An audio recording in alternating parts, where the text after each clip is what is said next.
Good evening, everybody.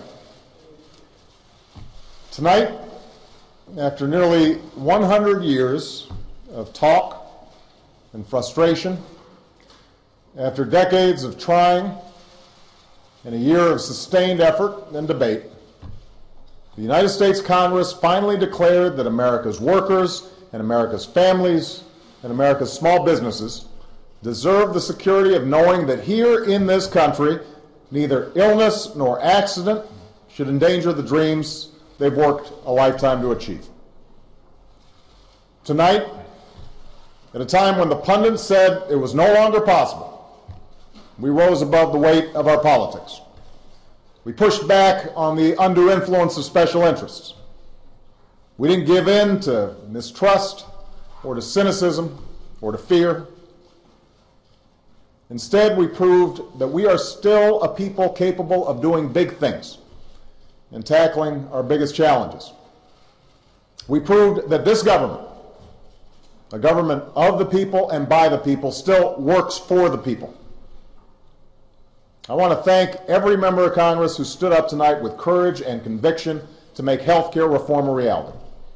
And I know this wasn't an easy vote for a lot of people, but it was the right vote.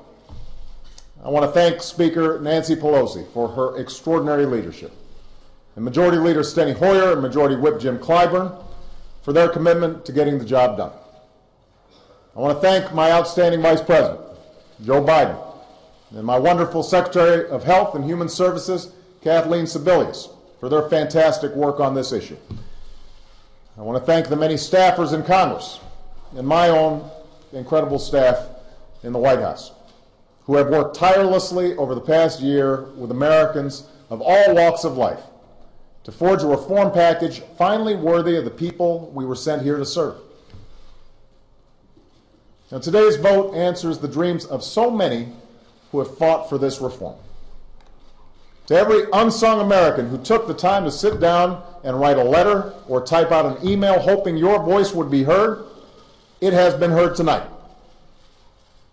To the untold numbers who knocked on doors and made phone calls, who organized and mobilized out of a firm conviction that change in this country comes not from the top down, but from the bottom up, let me reaffirm that conviction. This moment is possible because of you. Most importantly, today's vote answers the prayers of every American who has hoped deeply for something to be done about a healthcare system that works for insurance companies but not for ordinary people. For most Americans, this debate has never been about abstractions, the fight between right and left, Republican and Democrat. It's always been about something far more personal. It's about every American who knows the shock of opening an envelope to see that their premiums just shot up again when times are already tough enough. It's about every parent who knows the desperation of trying to cover a child with a chronic illness, only to be told no again and again and again. It's about every small business owner forced to choose between insuring employees and staying open for business. They are why we committed ourselves to this cause. Tonight's vote is not a victory for any one party. It's a victory for them. It's a victory for the American people. And it's a victory for common sense. Now, it probably goes without saying that tonight's vote will give rise to a frenzy of instant analysis. There will be tallies of Washington winners and losers, predictions about what it means for Democrats and Republicans, for my poll numbers, for my administration. But long after the debate fades away and the prognostication fades away and the dust settles, what will remain standing is not the government-run system some feared, or the status quo that serves the interests of the insurance industry, but a healthcare system that incorporates ideas from both parties, a system that works better for the American people.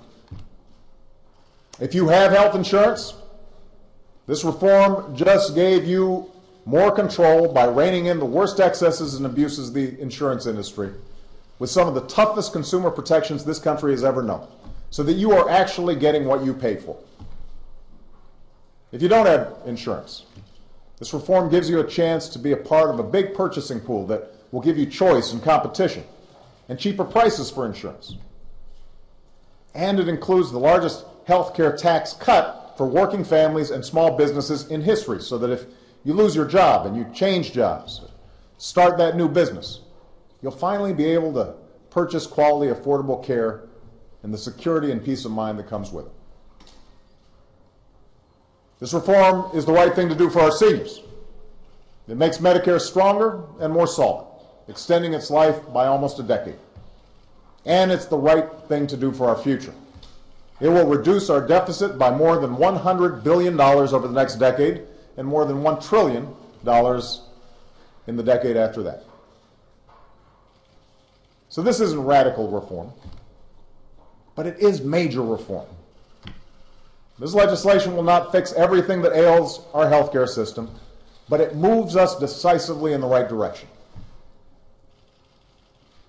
This is what change looks like.